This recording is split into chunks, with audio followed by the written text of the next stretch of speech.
ব্ৰহ্মপুত্ৰ অসমৰ প্ৰাণছোতা। এই নদীৰ পাৰতে গঢ় লৈ উঠিছে অসমীয়া জাতিৰ জীৱনধাৰা।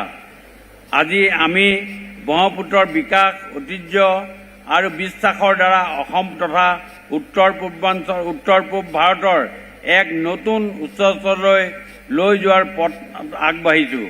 এই প্ৰকল্পৰ জৰিয়তে অসম তথা উত্তৰ পূৰ্বাঞ্চলৰ বিকাশত এক নতুন অধ্যায় সূচনা হৈছে।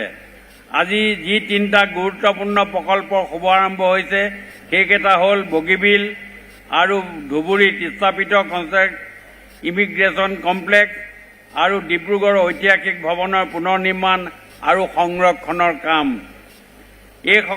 এই সকলোবোৰ প্ৰকল্পৰ মূল লক্ষ্য হৈছে ব্ৰহ্মপুত্ৰৰ এক অৰ্থনৈতিক জীৱনৰেখা হিচাপে গঢ়ি তোলা আৰু ৰাষ্ট্ৰীয় জলপথ 2 বাণিজ্যিক পৰ্যায়ত গতিশীলতা আৰু ইয়াৰ নিৰ্ভৰযোগ্যতা টেকসহ পৰিবহণ মাধ্যম হিচাপে প্ৰতিষ্ঠা কৰা।